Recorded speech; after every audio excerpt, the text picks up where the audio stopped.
What can you get for £1,000 a month in London right now? Is it even possible to find somewhere livable? That's exactly what we're going to find out in this video. Hi, I'm Salome. I moved to London 5 years ago and I've been through the flat hunting nightmare more times than I can count. And now I'm passionate about making the process a bit easier for other Londoners. I spend most of my free time on Rightmove, tracking down the best deals to share with you. So what did I find this month? Let's dive in. This flat is advertised at £1,000 a month. It's in North London, near Brent Cross station in Zone 3. The station is about a 10-minute walk. From the outside, it looks like it's in someone's garden, so it's probably an annex to the main house. So privacy might not be the best if your entrance is right in the garden. But let's have a look anyway, because I still think it's an interesting one. Inside, we have a full wall of storage, which is actually a big plus in a studio.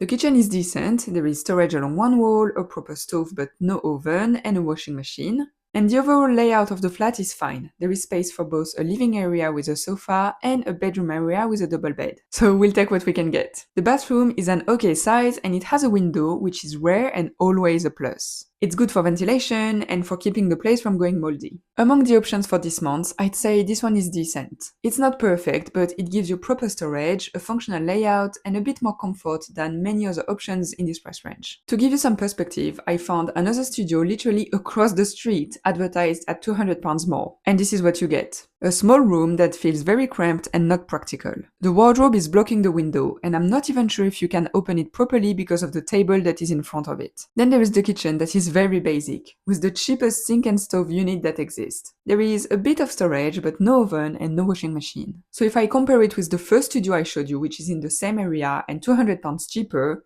there is an obvious gap in quality. Here we had space for a bed and a sofa, plenty of storage, and a decent kitchen. Here, the only extra we have is the additional rent they're asking for. So again, it's not that this flat is cheap or anything, but it is much better than other studios listed for the same price or for more right now. If you are going to spend £1,000 on rent, I'd rather you spend it on one of these than one of those. And if you want to receive my personal selection every week, you can sign up to my free newsletter. The link is below. I share all my favorite listings across London. The next place is cheaper and it's actually in Zone 2, so if you're after a more central location, keep watching. This flat is advertised at £950 a month.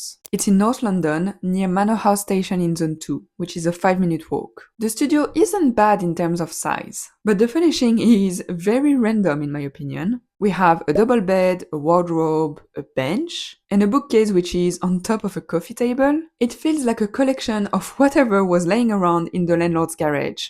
In the kitchen area, it looks like there are 2 microwaves, I'm not sure why. But other than that, the kitchen is decent. There is storage and a bit of counter space. Behind this door, there is a tiny hallway that leads to the bathroom. And the bathroom is actually a decent size, with a window and a bit of storage. For a studio in Zone 2, it's actually not bad. I think it could be much better if the landlord put just a little thought and effort into the furnishing, but it is what it is. The next place is even cheaper and we are right on the edge of Zone 2, but we are going west this time. This flat is listed for £925 a month. It's in Willesden, near Dollis Hill Station, which is in Zone 3, but Willesden Green Station in Zone 2 is not far either. It's about an 8-minute walk from the flat. The flat itself is small, let's be honest. It's only 12.3 square meters, that's tiny. But let's break down what you actually get here, and why I think it might still be worth a look. The main room is unfurnished, so it might look bigger than it really is. But a nice bonus is that it has windows on 2 different walls. This means it gets more natural light, which helps make a small space feel brighter and more open.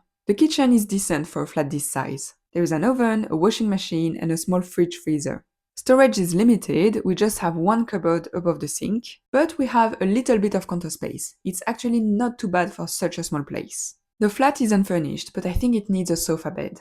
If we put a regular double bed over here, it's going to feel very cramped and not livable. You'll have to get your own, but at least you can get a comfy one. I think it's a purchase that will pay off quickly. You could also add a small folding table if you want a spot to eat or walk. I know, what a luxury, right? The bathroom is small, but it looks clean and modern, and there is some storage under the sink. Even though the flat is tiny, I still think it's a decent option in the current London market. It's in good condition, it's right on the edge of Zone 2, and it's less expensive than similar listings in the same area. And actually, I wanted to compare it with another studio flat, which is listed at £1,000 a month in the same neighborhood. This flat is actually smaller, it's only 11 square meters. And even though the overall size is not that far from the previous place, the layout makes all the difference. The hallway here is actually quite wide, which sounds good until you realize it's wasted space. The extra widths take away from the main living area.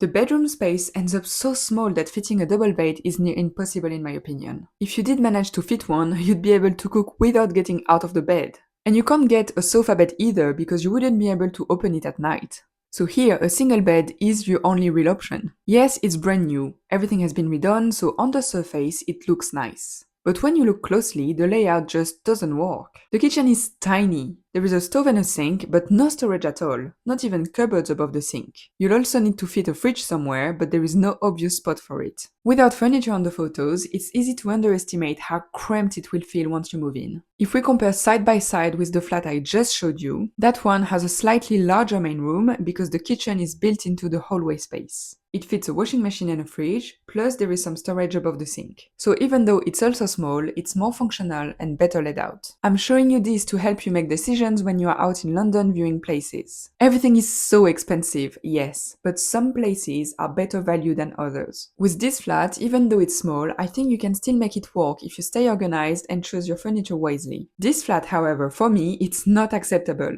You can't live decently in it, let alone comfortably. And I'm willing to bet that it won't be rented at this price. I'll keep an eye on it and give you an update when I have one. The landlord is clearly taking advantage of the extremely tense London market, and that's not okay. The quality of places available changes month to month. I actually think that the video I made last month had much better options, so I'll link it below if you're curious. But I want to keep it real and as informative as possible for you guys, so I want to keep giving you a monthly overview, even if the listings are not as great. The next listing is the cheapest of today's selection. It's actually less than £900 a month. This place is advertised at £850 a month, and it's actually been reduced quite a lot. It started at £950, then dropped by £50, and then by another £50, all in less than 2 weeks. That tells me they're in a hurry to rent it out. It's in North London, in Tottenham. The closest station is White Hart Lane in Zone 3.